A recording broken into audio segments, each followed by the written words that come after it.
warahmatullahi wabarakatuh. Bismillahirrahmanirrahim. Alhamdulillahi rabbil alamin.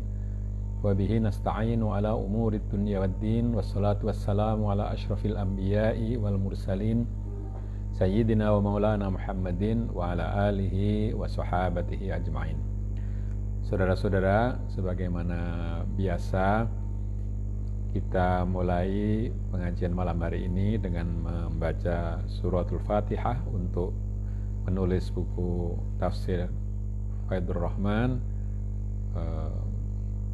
Saleh bin Umar As-Samarani, yang terkenal dengan nama Kiai Soleh Darat. Lahul Fatihah. A'udzubillahi minasyaitonirrajim. Bismillahirrahmanirrahim. Alhamdulillahi rabbil alamin, arrahmanirrahim, maliki yaumiddin. Iyyaka na'budu wa iyyaka nasta'in. Ihdinas siratal mustaqim. Siratal ladzina an'amta 'alaihim ghairil maghdubi 'alaihim waladdallin. Amin. Kemarin dulu kita sudah sampai kepada ayat menyebut ciri-ciri orang munafik ya.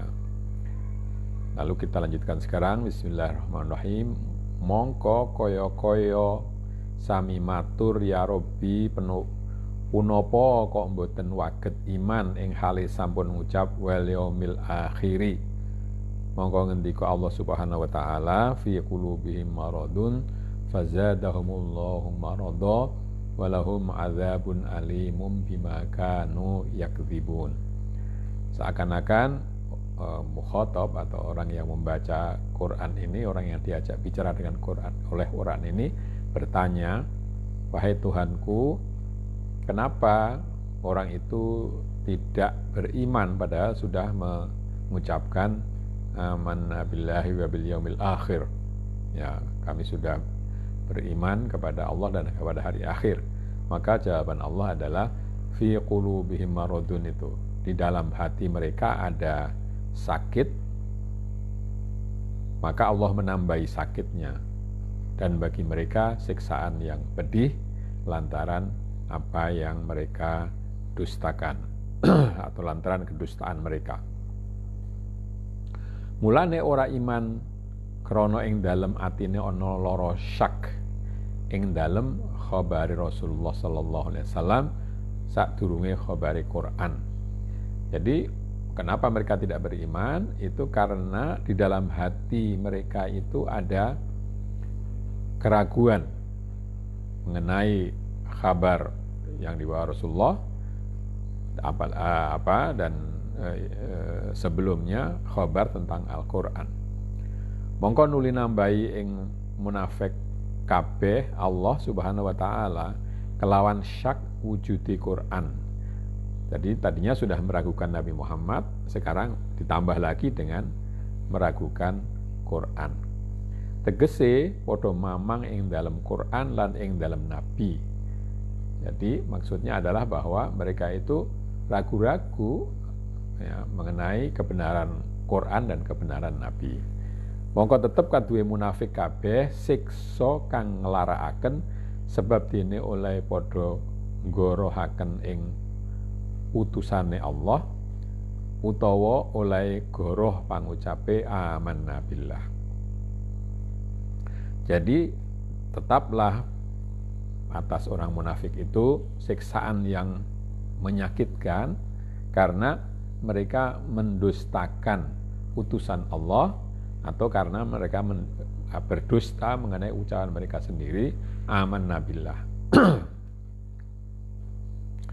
Yakni setuhune asale lafaz marad iku maknane lara badane. Asal kata marad atau sakit itu adalah sakit badannya. Mongko dadi owah to bingati badan lan owah mizaji badan. Karena sakit badan kalau sakit itu tahu tabiatnya berubah. Yang tadinya aktif menjadi tidak aktif, yang tadinya enak untuk bekerja menjadi tidak enak, itu tabiatnya berubah. Lan owah mizaji badan, dan berubahlah mizaj itu mungkin anatomi badan ya. Kalau sakit itu kan lalu berubah.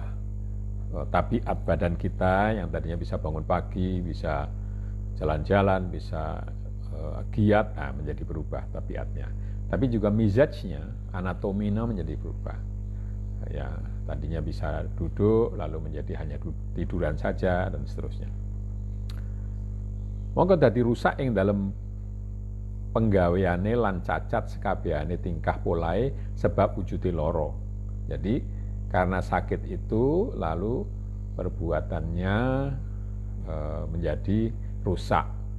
Demikian pula tingkah lakunya menjadi cacat, tidak wajar.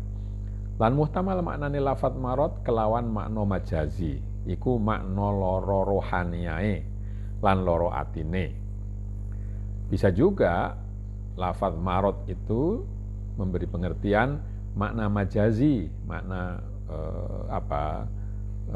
majaz ya, makna kiasan mungkin begitu, yaitu sakit rohaniyahnya dan juga sakit hatinya. Kaya bodho lan syak lan alane etikot lan kaya hasad, hukut lan kaya demen maksiat, demen jah, demen donya lan sengit akhirat. Ya, seperti sakit tadi, sakit rohaniyahnya tadi seperti bodoh, ragu-ragu,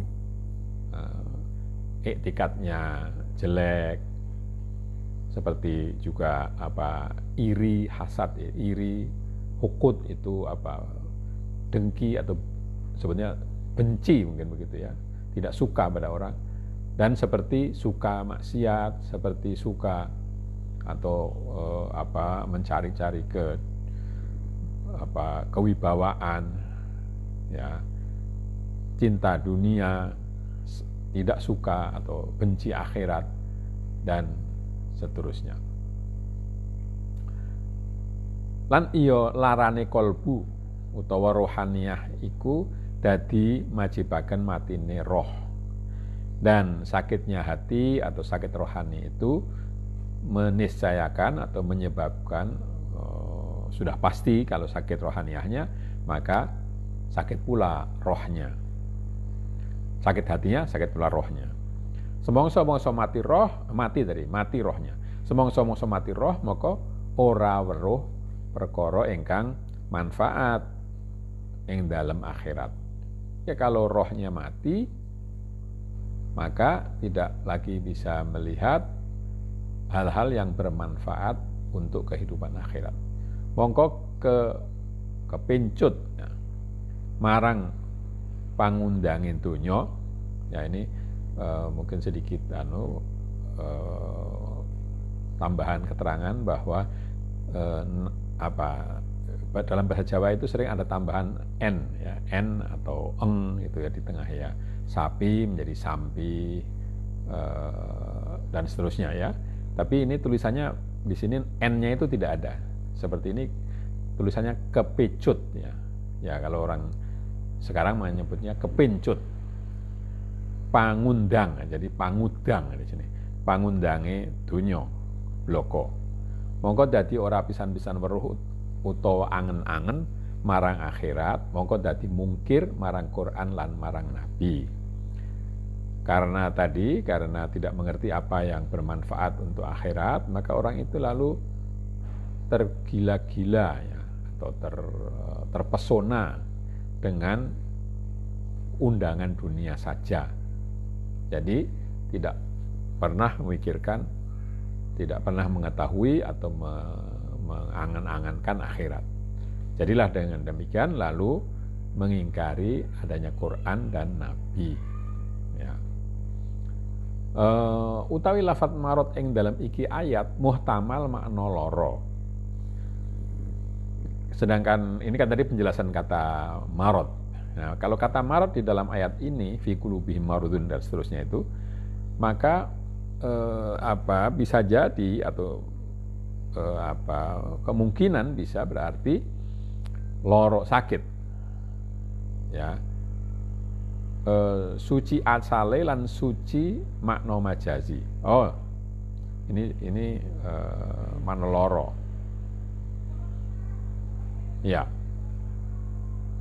ini tertulisnya memang suci ya, asli suci asali lan suci makna majazi. Jadi bisa juga ini dibaca suci ya. Jadi sakit itu sakit asal atau sakit dalam pengertian biasa atau sakit dalam pengertian majaz. Kalau biasa tadi kan badan, kalau majaz itu tadi sakit rohani dan seterusnya. Krana asale sadurunge rawuh Kanjeng Rasulullah sallallahu alaihi wasallam ing dalam negara Madinah lan sadurunge dadi risalah utawa nubuwah iku wis tetep lan wis mupakat ahli Madinah kabeh sarta wis bengat setuhune ingkang dadi raja lan dadi ratu ing dalam negara Madinah iku Abdullah bin Ubay bin Salul. Ya, jadi ini mungkin sakit hati lah lebih tepat ya. Karena asalnya sebelum Nabi Muhammad datang ke Madinah, di Madinah itu atau sebelum datangnya risalah ke Madinah, di Madinah itu sudah ada kesepakatan warga, kesepakatan penduduk, dan mereka bahkan sudah berjanji setia, baiat, bahwa yang akan menjadi raja atau yang menjadi pemimpin di negara Madinah itu adalah Abdullah bin Ubay bin Salul. Sebelum datangnya Nabi, mereka sudah ya mungkin mayoritasnya sudah mengakui Abdullah bin Ubay bin Salul itu sebagai pemimpin Madinah. Maka tatkala Sayyidina Muhammad tetap dadi Rasulullah lan nuli kedawuhan purih ngalih marang Madinah kalau tahun 10 saking risalah. Ini mungkin keliru ya, saya kira karena hijrah itu tahun 13 ya.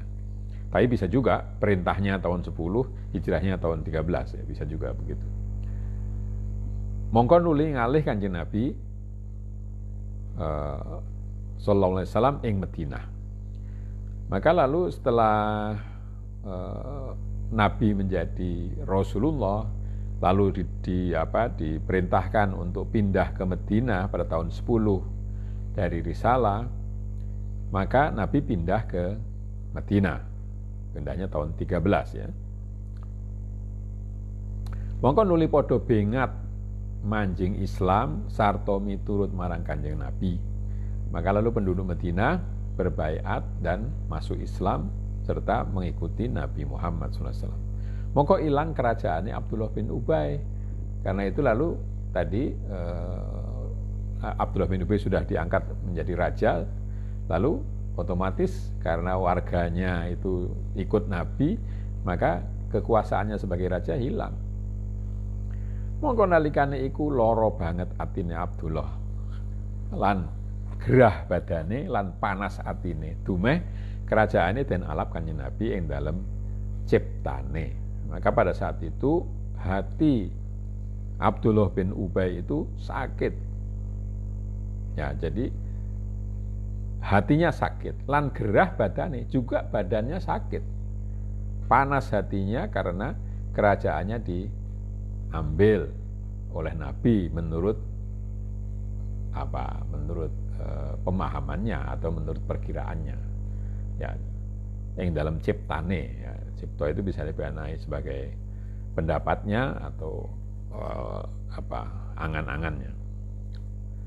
Jadi sakitnya itu ya badannya sakit, hatinya sakit, tapi asalnya dari hatinya sakit, lalu badannya menjadi terbawa. Monggo dadi mundak kuru lan awake mundak susahe. Mundak kuru awake mungkin begitu, lan mundak susahe. Sabab mundak kepinterane Nabi, sabab saben-saben dina tampa wahyu lan mundak kancane lan mundak mulyane Nabi. Jadi kenapa semakin hari semakin kurus dan semakin susah? Karena Nabi bertambah-tambah pintarnya karena mendapatkan wahyu setiap hari, dan karena kawan Nabi juga bertambah banyak sehingga Nabi menjadi lebih mulia. Jadi semakin tinggi kepandaian, kemuliaan, kewibawaan Nabi, semakin sakit orang ini. Abdullah bin Ubay bin Salul itu. Semongso-mongso mundak mulyane Nabi, mongko mundak sengite munafik. Ya. Begitu atau tiap kali Nabi tambah mulia, maka tambah tidak suka orang munafik itu pada beliau. Lan semongso-mongso nemu mulya mukmin kabeh, mongko iya mundak larane atine lan susahe lan panas atine lan mundak nyatrune ing Nabi. Dan setiap kali orang mukmin itu bertambah mulia atau mendapatkan kemuliaan, maka hati mereka bertambah sakit, juga tambah susah, panas hatinya, lalu tambah memusuhi Nabi. Jadi itu munafik itu mereka asalnya adalah mereka itu dengki karena kehilangan kewibawaan. Lan muhtamal semongso-mongso mundak pitulungane pangeran marang utusane lan marang mukmin kaya keturunan malaikat nalikane perang Badar lan kuat perkalane mukminin, moko mundak larane atine lan kufure marang nabi lan marang mukminin. Bisa juga makin banyak pertolongan Allah kepada Rasulnya dan kepada orang mukmin, seperti turunnya malaikat pada waktu perang Badar, atau tambah kuat perurusan orang mukmin, maka hati mereka bertambah dan juga kufur mereka bertambah kepada Nabi dan kaum mukminin. Alhasil kelakuan munafik iku syak fillah lan hasud fin nabi wal mukminin. Jadi perilaku orang munafik itu adalah ragu kepada Allah dan iri kepada Nabi dan kaum mukminin. Semongso-mongso mukmin nemu enak mongko susah hatine, lan semongso-mongso mukmin nemu susah mongko bunga hatine. Ya, kapan saja orang mukmin itu enak, maka mereka susah. Tapi sebaliknya, kalau orang mukmin itu susah, mereka senang. Gitu. Mengkonolah golibi munafiki zaman iki, ora ono podo atut lan ora ono podo mupakat. Ba'duhum ala ba'din tahsabuhum jami'an wa qulubuhum syatta. Begitulah umumnya orang munafik zaman ini, tidak mau rukun dan tidak mau mupakat satu sama lain. Kamu kira mereka itu bersatu, padahal hati mereka itu pecah belah. Balik podo bunga yen ono susai muslimin lan podo mitulungi bantuane ing Yahudi. Waliyadzubillah. Bahkan mereka senang kalau orang muslimin susah dan menolong orang-orang yang memusuhi orang muslim, yaitu orang Yahudi. Ya, semoga kita diselamatkan Allah atau dipelihara oleh Allah dari hal-hal semacam itu. Ini makna al-isari. Nah, sekarang makna isyarat. Setuhune larane atine iku sabab musden tanduri ing dalam bumine nafsu, dan tanduri wiji sirul qadar syakowah ing dalam azal. Sesungguhnya hati mereka yang sakit itu disebabkan karena hati itu sudah ditanami karena den tanduri ing dalam bumine nafs. Jadi karena hati itu telah ditanam di dalam buminya jiwa, buminya nafsu. Den tanduri ditanami apa? Ditanami biji rahasia qadar celaka di zaman azali. Jadi memang sudah takdir Allah. Mongko cukul kayu syak fillah yang dalam atine lan kayu nifak. Saya kira ini alif ya, bukan alif ini lam ya. Lan kayu nifak yang dalam lisane. Sabab den siram banyu demen dunyo lan banyu demen jah. Karena itu lalu tumbuh kayu ragu. Jadi karena tadi di dalam nafsunya tadi ditanami rahasia kecelakaan, maka munculnya adalah tumbuhnya adalah kayu munafik. Dalam hatinya kayu ragu di dalam hatinya dan kayu munafik di dalam lisannya, karena disiram dengan air cinta dunia dan cinta kewibawaan. Mongko dadi budheg pangrungune lan picak paningale hingga ora krasa ing dalam atine yen mengkono iku mandoroti marang awake lawas-lawas. Maka jadilah pendengarannya itu tuli, penglihatannya itu buta, sehingga tidak merasa di dalam hatinya bahwa hal sedemikian itu memberikan mudarat atau membahayakan bagi badannya lama-lama. Mongko metu woe hasad lan adawah marang Nabi. Maka lalu muncullah buah iri dan dengki kepada Nabi atau permusuhan kepada Nabi. Mongko mundak larane sabab mundak mulyane Nabi lan mulyane mukminin lan mundak ilang kerajaane munafik. Maka tambahlah sakit sakit mereka karena Nabi tambah mulia, demikian pula kaum mukminin. Lan munda ilang dan semakin hilang kerajaan dari atau kewibawaan dari Abdullah bin Ubay bin Salul dan kawan-kawannya. Fazadahumullahu marada walahum adzabun alimun bima kanu yaktibun. Maka Allah menambahkan sakit pada mereka dan mereka mendapatkan siksaan yang menyakitkan karena kedustaan mereka. Utawi bedane antarane siksane kafirin kelawan azim lan siksane munafikin kelawan alim, krana setuhune siksane pengirane marang mungkang matrudin ing dalam azal iku agung. Kenapa kok orang kafir siksanya itu disebut azim, sedangkan orang munafik disebut alim? Azim itu besar, alim itu menyakitkan. Itu karena siksaan Tuhan kepada orang yang terusir di dalam zaman azali itu besar, yaitu orang kafir.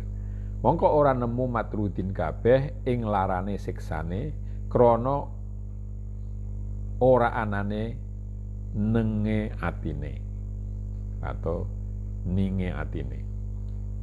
Lan krana matine atine matrudin kafirin dadi ora krasa larane siksa. Karena orang kafir tadi itu sudah ditolak dari zaman azali, maka sakitnya itu, maka siksaannya itu tidak dirasakan lagi karena hatinya sudah sudah tidak bisa merasakan, dan karena matinya hati orang kafir itu jadi tidak terasa sakitnya siksa. Kalau hatinya sudah mati ya disiksa tidak terasa. Kaya dene gawata kang mati lamun den tugel-tugel iya ora krasa. Seperti kalau ada anggota badan kita yang sudah terpotong, yang mati, maka kalaupun dipotong-potong itu tidak terasa lagi kalau memang sudah mati anggota badan itu. Anapun wong kang munafik mongko padha nemu lan padha ngrasa ing larane siksane pangirane krana asale pangeran pangira-ira lan anduweni pamerwe pangrungu. Ya. Sedangkan orang munafik itu merasa sakit, merasakan sakitnya siksa Tuhannya karena mereka mempunyai dugaan-dugaan dan tahu dari pendengaran-pendengaran. Ya. Maka nuli gorohaken, dan setelah itu lalu mereka mendustakan. Fata amal, fata dabar. Kaya mangkono panggentikane Syekh Ibnu Arabi qaddasallahu sirrahu. Demikianlah pendapat dari Ibnu Arabi, qaddasallahu sirrahu. Mudah-mudahan Allah mensucikan hatinya. Maksudnya ini adalah bahwa orang munafik itu merasa sakit dengan siksanya itu karena mereka mengira dan seterusnya. Sementara orang mendengar berita Nabi, mendengar berita Rasulullah dan tambah sakit. Tetapi kalau orang kafir itu karena sudah tertolak dari awalnya, siksanya besar tapi tidak dirasakan. Manapun siksanya pangeran marang matrutin kafirin ing dalem fima layazal, besok ing dalam akhirat mongko nawaaken, mongko nemu agunge siksa lan larane lan padha gembor-gembor jerit-jerit kaya kang wis kasebut ing dalam ayat lan hadis kang masyhur. Tapi nanti di hari kiamat fima layazal yang akan terus menerus, besok di hari akhir itu ya siksaannya itu, ini memang tulisannya nawaaken ya. Mungkin itu mereka merasakan mungkin begitu. Jadi besarnya siksaan itu akan dirasakan oleh orang kafir nanti di hari kiamat. Dan mereka itu akan gembor-gembor itu saya sulit sekali menemukan bahasa Indonesianya ya, tapi nangis dengan keras gitu ya, menjerit-jerit. Ya, kalau gembor-gembor itu pengertiannya meraung-raung mungkin begitu, suaranya besar. Kalau menjerit-jerit itu suaranya kecil melengking ya. Jadi meraung-raung dan menjerit-jerit seperti yang sudah disebut di dalam ayat sebelumnya dan hadis yang sudah masyhur. Saya kira sampai di sini karena pembicaraan berikutnya nanti sudah ayat yang lain. Demikianlah kita baca alhamdulillah, hamdalah, dan ada kurang lebihnya saya minta maaf. Akhirul kalam, wassalamualaikum warahmatullahi wabarakatuh.